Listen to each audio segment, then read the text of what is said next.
노동개혁을 추진하는 정부가 주 52시간제를 대대적으로 손보기로 했습니다. 지금은 한 주 40시간에 12시간 연장 근로를 더해서 최대 52시간까지 일할 수 있지만 앞으로는 한 주 최대 64시간 또는 69시간까지 일하는 걸 허용하겠다는 겁니다. 일이 몰릴 때 집중적으로 일하고 쉴 때는 쉬게 해주자는 취지라고 정부는 설명하는데 과연 잘 지켜질 수 있을까요?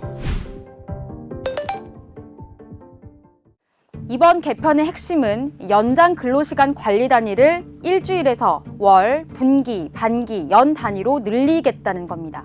일이 바쁠 땐 특정 주에 52시간을 초과해서 최대 64시간이나 69시간까지 집중적으로 근로하는 방식으로 기업과 노동자의 선택권을 넓히겠다는 겁니다. 눈여겨볼 부분은 한 주 근로시간이 64시간 이내일 경우 근로일 간 11시간 연속 휴식을 부여하지 않아도 된다는 겁니다. 지난해부터 이번 노동시간 제도 개편을 연구해온 전문가 단체는 근무 후에 적어도 11시간 이상 쉰 다음 근무에 들어갈 것을 정부에 권고했습니다. 가령 밤 10시에 퇴근한 노동자는 오전 9시 이후에 출근해야 이 노동자의 건강을 지킬 수 있다고 본 겁니다. 그런데 이번 정부 안에는 주 64시간의 경우 11시간 연속 휴식 의무를 지키지 않아도 됩니다. 그러니까 밥 먹는 시간 등을 제외한 24시간 철야 근무도 사실상 문제가 되지 않고요. 만약 몰아서 쓴다면 꼬박 사흘 연속 밤샘 근무도 가능하다는 얘기입니다. 실제 일하는 시간의 총량이 늘어나는 건 아니라는 게 정부의 설명입니다.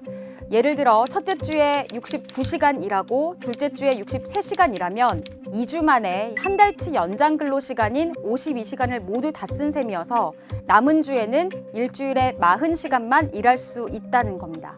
이렇게 되면 기존의 주 52시간제와 비교했을 때 특정 주에 일하는 시간이 많긴 하지만 한 달로 따지면 늘어나는 게 아니라는 겁니다. 몰아서 일한 만큼 나중에 휴가를 길게 갈 수 있도록 근로시간 저축 계좌 제도도 활성화할 계획입니다. 연차와 저축한 휴가를 합치면 안식월이나 제주 한 달 살기 같은 장기 휴가도 가능해질 거라는 설명입니다. 현재 우리나라는 OECD 평균보다 한 해 38.9일을 더 일하고 있습니다. 여기에 더해서 노동계는 이번 정부 안으로 더욱 만성적인 과로를 조장할 수 있다고 반발합니다. 특히 저임금 노동자일수록 스스로 건강에 해가 된다는 걸 알면서도 연장과 잔업을 거부하지 못하는 상황이 많고 휴가 사용 같은 휴식권과 관련해선 실제 일터에서 여전히 관리자 눈치를 보는 상황이라는 걸 간과한 채 노동자의 선택권으로 포장했다는 겁니다. 또 전문가들은 세계적으로 근로시간 제한을 한 주를 기준으로 둔 건 연중 노동시간만큼 하루 단위 노동시간도 중요하기 때문이라고 지적합니다. 인간은 기계가 아니어서 노동을 위한 적절한 휴식이 필수적인데 이런 재충전의 시간을 생산이나 업무보다 후순위로 두는 건 기업 입장에선 좋을 순 있지만 수십 년 일하는 사람들의 건강엔 악영향을 줄 수밖에 없다는 지적도 되새겨볼 필요가 있습니다. 정부는 지난 6일 주 52시간까지만 일하도록 한 현 제도를 개선해 최대 69시간까지 일할 수 있도록 하는 근로시간 제도 개편안을 입법 예고했습니다. 몰아서 일하고 여유 있을 때 긴 휴가로 쉴 수 있도록 해 선택권을 높이는 취지라고 했지만 근로자, 특히 2030 세대를 중심으로 우려가 터져나오자 윤석열 대통령이 오늘 재검토를 지시했습니다.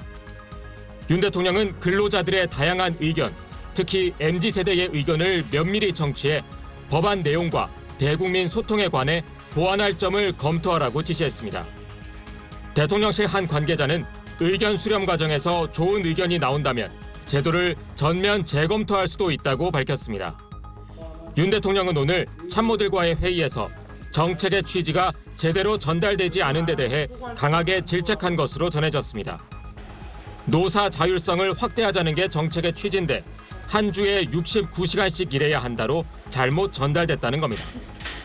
한덕수 국무총리가 오후 제도의 원점 재검토는 아니라고 밝혔지만 엇박자라는 취재진의 지적에 대통령과 소통하고 있다고 선을 그었습니다. 정부로서는 제가 분명히 말씀드리지만 그 큰 프레임 그거는 변화가 없습니다.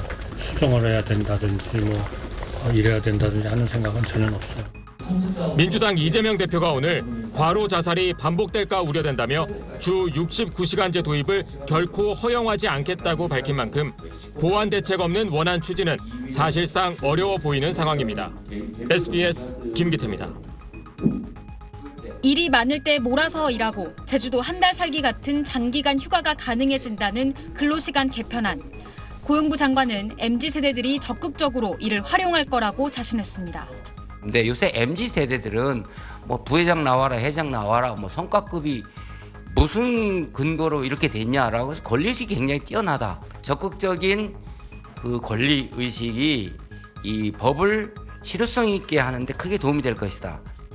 하지만 정작 MZ세대들은 현실성이 떨어진다는 비판을 쏟아냈습니다. 현재 직장인 연차 소진율이 71.6%, 연차 15일 중 5일 정도는 대체 인력이 부족해 휴가를 못 쓰는 실정입니다. 업무 시간이 좀 길어가지고 사실 지금도 보장을 제대로 못 받고 있긴 하거든요. 어떻게 보면 약용될 소지도 있잖아요. 장시간 근로에 대한 반발에 인터넷에선 69시간 일하며 주말엔 병원 행리란 가상 근무표가 화제가 됐습니다. 다른 나라랑 너무 다르게 역행하는 제도가 아닌가.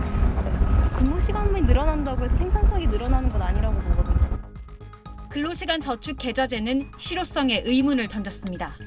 나의 업무만 종료됐다고 해서 그 휴가를 쓸 수 있는 게 아니라 다른 사람의 업무 상황이나 다른 회사의 실정도 고려해야 될 텐데 저가 휴가를 간다고 해서 그게 배려가 해줄 수 있는 상황이 긍정적으로 올까. 건강권 퇴보에 대해서도 민감합니다. 몇 개월을 열심히 시간을 들여서 일하고 난 다음 몇 개월간에 더 쉬면 좋다. 뭐 이게 건강이 회복된다 이런 자체는 전혀 이렇게 타당하지 않은 거고요. MZ노조라 불리며 기존 양대 노조와 차별성을 주장했던 새로 고침 노조 역시 반대 입장을 분명히 했습니다. 무효라? 말로 추진조죠. 근데 문제는 이게 안 지켜질 거라고 생각을 하는 거고 또 이걸 사측이 경영자 측에서 악용을 했을 때 노동자 측에서 보호를 할 수 있는 제도가 마련돼 있는 것도 아니에요.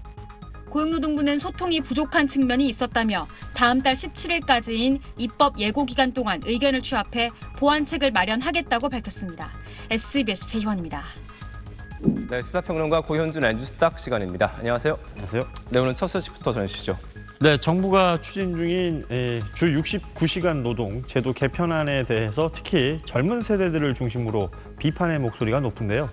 서울대 익명 게시판에는 이런 글이 올라왔습니다.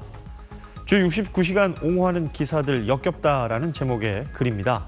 서울대 재학생 A씨는 생활고에 시달리는 사람들이 주 52시간 때문에 일을 더 하고 싶어도 못한다는 식의 스토리를 쓴다고 운을 떼면서 생활고에 시달리는 사람들에게 내놓는 해결책이 그럼 넌 더 일해 뿐인가 라고 성토했습니다. 이어 사회 분배 체계에 문제가 있는지, 복지 사각지대에 놓인 취약계층이 있는지, 회사가 월급을 제대로 계산해서 주는지, 물가가 지나치게 높은 게 아닌지 짚는 것이 먼저 아닌가. 그래, 돈 없어서 힘들지 더 노예처럼 일할 수 있게 해줄게. 이게 엄청난 정책인 듯 얘기하고 있다고 꼬집었습니다.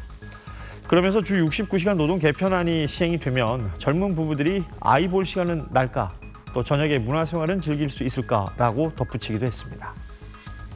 네, 정부가 이제 보완책을 마련하겠다고 하니까요. 좀 지켜봐야겠습니다. 네.